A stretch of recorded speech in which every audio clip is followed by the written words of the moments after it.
नमस्कार दोस्तों। भारत और पाकिस्तान के बीच में जो एलओसी की बॉर्डर है वो 2021 से थोड़ी शांत थी। सीज फायर के एग्रीमेंट को वायलेट नहीं किया जा रहा था, बट पिछले कुछ महीनों से अचानक से एलओसी के ऊपर फिर गतिविधियां देखने को मिली हैं, जिसकी वजह से भारत और पाकिस्तान दोनों के बीच में स्किर्मिशेस पिछले 2-3 महीने में लगभग 6 बार हो चुके हैं, जिसकी वजह से भारतीय सोल्जर्स भी शहीद हुए हैं, इंजर्ड भी हुए हैं। ऐसी कंडीशन में बहुत इंपॉर्टेंट है दोनों कंट्रियों का वापस से पुराने सीज फायर की तरफ जाने का, और उसी लिए दोनों कंट्रियों के आर्मी जो है वो रिसेंटली मिली है पूंछ डिस्ट्रिक्ट के अंदर। हालांकि कोई जॉइंट स्टेटमेंट इनके द्वारा इशू नहीं किया गया है, बट इन्होंने ये कहा है कि हम वो सीज फायर एग्रीमेंट को वापस से पालन करेंगे। तो दोस्तों यहाँ पर इंपॉर्टेंट हो जाता है भारत और पाकिस्तान के बीच में सीज फायर एग्रीमेंट को जानना, कौन कौन से इश्यूज अभी देखने को मिल रहे हैं, और ये सारी चीजें तो आपको न्यूज के अंदर ऊपर ऊपर से दिखाई देगी। पर बात ये आती है कि पिछले 4 साल में जो सीज फायर एग्रीमेंट वॉयलेट नहीं होता था, अचानक से पाकिस्तान इतना फ्रीक्वेंटली उसे वॉयलेट क्यों कर रहा है, इसके पीछे पाकिस्तान की क्या बड़ी स्ट्रेटेजी है, हर चीज को डिटेल में चर्चा की जाएगी। बट उसके पहले आप लोग मेरे साथ में ऐसा 10 टेलीग्राम ग्रुप के ऊपर जुड़ सकते हो। मेरे क्लास की अपडेट, पीपीटी, पीडीएफ सब कुछ आपको वहां पे मिल जाएगी। इंडिया के टॉप एजुकेटर से ऑफलाइन क्लास के अंदर जुड़ना चाहते हो, अच्छा मौका है। अनअकैडमी केवल ऑनलाइन ही रहा है, अनअकैडमी ऑफलाइन भी आ चुका है। दिल्ली करोल बाग, मुखैना के अंदर, प्रयागराज, सिविल लाइन, बिहार के पटना के अंदर ऑलरेडी हमारे सेंटर्स खोले जा चुके हैं। अगर आप जुड़ना चाहते हो तो इस नंबर पे आप कॉल करना, हमारी टीम जो है वो आपको कंप्लीट गाइडेंस देगी। इसके अलावा अगर आपको करंट अफेयर्स की मैगजीन, प्रीवियस ईयर के क्वेश्चन, प्रीलिम्स के मॉक टेस्ट, एनसीईआरटी के नोट्स की समरी और इंडिया ईयर बुक डाउनलोड करना है तो आप फ्री ऑफ कॉस्ट डाउनलोड कर सकते हो। नीचे डिस्क्रिप्शन के अंदर मैंने लिंक दी हुई है। चलिए दोस्तों समझने का प्रयास करते हैं यहाँ पे क्या हुआ। देखो, भारत और पाकिस्तान के बीच में जो सीज फायर का वायलेशन है और इवन जो एक्टिविटीज है एलओसी के आसपास, वो अभी बढ़ती हुई दिखाई दे रही है। अचानक से आप देखोगे 2 एक्सप्लोजन रिसेंटली पूंछ डिस्ट्रिक्ट के ऊपर हुए फ्राइडे के दिन। एग्जैक्टली एक्सप्लोजन किस चीज के थे पता नहीं, पर हाँ पाकिस्तान साइड से ही एक्सप्लोजन देखने को मिले हैं। इसके अलावा पाकिस्तानी न्यूज़पेपर डॉन के ने यह क्लेम किया है कि भारत ने 2 रीजन में, देवा और बक्सर, इन 2 रीजन के अंदर सीज फायर एग्रीमेंट को वायलेट किया है। हालांकि इस तरीके की कोई भी जानकारी इंडिया साइड से नहीं आई, जिसके अंदर उनका कहना है कि 2 पाकिस्तानी सोल्जर जो है वो इंजर्ड हुए हैं, उनकी भी कोई डिटेल पाकिस्तान ने पेश नहीं की। इसके अलावा फिर 16 फरवरी के दिन पाकिस्तान ने सीज फायर एग्रीमेंट को वायलेट किया, भारत ने उसको रिटेलिएट किया, और भारतीय आर्मी के अनुसार पाकिस्तान का नुकसान यहां पर ज्यादा हुआ है। इसके अलावा 6 और छोटे छोटे स्किर्मिश दोनों देशों के बीच में जम्मू, रजौरी और पूंछ डिस्ट्रिक्ट के आसपास देखने को मिले हैं। अब भारत का भय यह है कि ऐसा ना हो कि जो 2016, 17, 18, 19, 20 में देखने को मिल रहा था, जहां पर एक वर्ष के अंदर 5,000 से ज्यादा बार सीज फायर एग्रीमेंट को वायलेट किया जा रहा था। अब आप सोच सकते हो 365 दिन में 5,000 से ज्यादा बार, एक दिन में कितना हो जाएगा, बहुत ज्यादा। मतलब 100 से ऊपर 10, 12, 12, 15 के ऊपर हो जाएगा। इतना एक दिन के अंदर वॉल्यूशन होता था पहले सीज फायर का। अब थोड़ा सा कम हो चुका है, 4 साल में 4 बार ही हुआ। हमको नहीं चाहिए कि हम वापस से उस दौर में जाएं। इस कारण से दोनों देशों की आर्मी जो है वो रिसेंटली मिली है, और दोनों देशों की आर्मी ने मिलकर बातचीत की है कि भाई सीज फायर के एग्रीमेंट को वॉयलेट नहीं करना है और उसी की तरफ जाना है। तो पहले बात कर लेते हैं भारत और पाकिस्तान के बीच में सीज फायर के एग्रीमेंट की। देखो, हुआ कुछ ऐसा था कि भारत और पाकिस्तान दोनों देश आजाद हुए। पाकिस्तान को पता नहीं क्या हुआ, जम्मू कश्मीर को उन्होंने हड़पना चाहा तो भारतीय आर्मी ने वहां पे इंटरफेयर किया। वो सारी कहानी आपने अच्छे सुनी होगी। उसकी वजह से 1947 में हमारा युद्ध हो गया।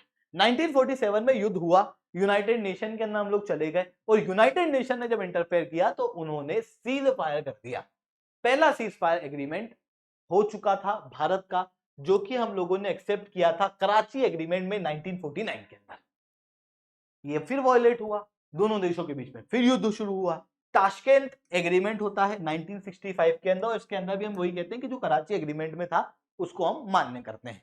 और फिर सीज फायर एग्रीमेंट को हम लोगों ने एक्सेप्ट किया। फिर 1971 में बांग्लादेश को लेकर हम लोगों ने फिर युद्ध छेड़ दिया। जब वापस से युद्ध हुआ तो फिर दोनों देशों के बीच में शिमला एग्रीमेंट होता है, और शिमला एग्रीमेंट के अंदर हम कहते हैं कराची एग्रीमेंट नहीं चाहिए, नया एग्रीमेंट करो। और इसके अंदर हम दोनों देशों के बीच में जो सीज फायर लाइन थी उसको लाइन ऑफ कंट्रोल मानते हैं, और दोनों देशों के बीच में लाइन ऑफ कंट्रोल के ऊपर सीज फायर को एक्सेप्ट किया जाता है। इसके बाद से सीज फायर एग्रीमेंट को वॉयलेट करने की गतिविधियां कम दिखाई दे रही थी। फिर वापस से पाकिस्तान की कुछ होता है और मतलब अलग ही खेल है उनका। तो वापस से 1998 के अंदर कराची कह रहा हूं, कारगिल के अंदर युद्ध हो जाता है। कारगिल का जो छोटा सा युद्ध देखने को मिलता है, उसकी वजह से फिर सीज फायर एग्रीमेंट वॉयलेट होते हैं। फिर 2003 में दोनों देश मिलते हैं, बोलते हैं कि यार ऐसे नहीं चलेगा, अब हमको थोड़ा स्ट्रॉन्ग सीज फायर एग्रीमेंट करना पड़ेगा। 2003 के अंदर स्ट्रॉन्ग सीज फायर एग्रीमेंट होता है। उसके बाद में सच में दोनों देश सीज फायर को वॉयलेट नहीं करते हैं। दोनों देश के सोल्जर्स जो हैं वो एक दूसरे की तरफ ज्यादा गोलीबारी नहीं कर रहे थे। अचानक से 2015, 16, 17 के अंदर पाकिस्तान के द्वारा लगातार सीज फायर एग्रीमेंट को वॉयलेट किया जा रहा था। आप क्लियरली यहां पर देख सकते हो 2020 में केवल एक ही वर्ष आप उठाओ, 5133 बार सीज फायर एग्रीमेंट को वॉयलेट किया गया था। अब बेसिकली पाकिस्तान ये सीज फायर एग्रीमेंट को वॉयलेट कर क्यों रहा था?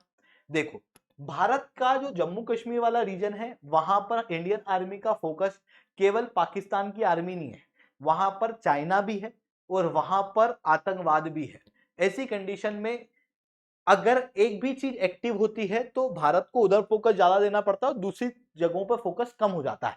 तो पाकिस्तान क्या करता था, यहाँ पर सीज फायर करता था, गोली चलाता था, जिसकी वजह से हमारे सोल्जर जो है वो पाकिस्तान की आर्मी के साथ में ज्यादा एक्टिव होते थे और दूसरी तरफ से आतंकवादी जो है वो पाकिस्तान के अंदर घुस जाते थे। ये तरीके उस समय पर पाकिस्तान द्वारा अपनाए गए। 2020 के अंदर बैक चैनल टॉक से दोनों देशों के बीच में वापस से सीज फायर एग्रीमेंट को न वॉयलेट करने का एक एग्रीमेंट होता है और दोनों देश कहते हैं कि हम वो 2003 वाला एग्रीमेंट ही मानेंगे। और 2003 वाला एग्रीमेंट को मानने के बाद दोनों देशों के बीच में जो सीज फायर का एग्रीमेंट है वो कंटिन्यू रहता है और वॉयलेशन बहुत कम होते हैं। पिछले 4 साल के अंदर मैक्सिमम आपको 4 बार दिखाई देगा सीज फायर एग्रीमेंट का वॉयलेशन। तो फिर बात आती है कि अब अचानक से पाकिस्तान को क्या हुआ कि फिर से उसने सीज फायर एग्रीमेंट का वॉयलेशन करना शुरू कर दिया। बॉर्डर के ऊपर जो इश्यूज है वो वापस बढ़ते हुए दिखाई दे रहे हैं। इसका डायरेक्ट रिलेशन आपको दिखाई देगा बांग्लादेश से। मैंने आपको बताया कि पिछले 2-3 महीनों के अंदर गतिविधियां बढ़ गई हैं और ये 2-3 महीने वही हैं जब पाकिस्तान के जो टॉप आर्मी जनरल हैं वो बांग्लादेश के अंदर जाना शुरू कर चुके हैं, आईएसआई बांग्लादेश के अंदर जाना शुरू कर चुकी है, चिकन नेक कॉरिडोर के ऊपर एक्टिव हो रहे हैं, फिर उसके बाद नॉर्थ ईस्ट के अंदर इनसिक्योरिटी क्रिएट कर रहे हैं। और ये इनसिक्योरिटी कैसे क्रिएट हो रही है? ऑब्वियसली बांग्लादेश से जो लोग हैं वो कहीं ना कहीं नॉर्थ ईस्ट के अंदर आवागमन कर रहे हैं। अब पाकिस्तान को ये चीज को बढ़ावा देना है तो उसके लिए उसको इंडियन आर्मी का फोकस कहां लेके आना पड़ेगा? इस साइड, वो खास रूप से इस साइड, दूरी बहुत ज्यादा है। तो उसके लिए पाकिस्तान जो है वो यहां पर सारी चीजें कर रहा है और ये मैं बात हवा में नहीं कह रहा, इसके प्रूफ आप देख सकते हो। चिकन नेक कॉरिडोर के यहाँ पर पाकिस्तान आर्मी की टीम जो है वो देखी गई। उसके बाद हम रेडियो के अंदर भी कई सारी चीजें पकड़ी गई। देखो, हम रेडियो बेसिकली क्या है, ये ना कई सारे ऐसे लोग हैं जो बस रेडियो कमर्शियल पर्पस पे नहीं चलाते, इनको शौक है रेडियो चलाने का, रेडियो पे बातें करने का। जैसे आप टिंडर पे करते हो ना आजकल के नए, वैसे पुराने लोग जो है उनको ऐसे ही रेडियो पे कनेक्ट करके बातचीत करने का शौक है। अब बहुत सारे लोग ऐसे बातचीत जो है वो करते हैं। होता ऐसा है कि जब भी हम रेडियो के ऊपर मैं और आप लेटर से बात कर रहे हैं या फिर मैं अकेला अभी हूं और मैं इंतजार कर रहा हूं कि किसी का कनेक्शन मेरे साथ बैठ जाए।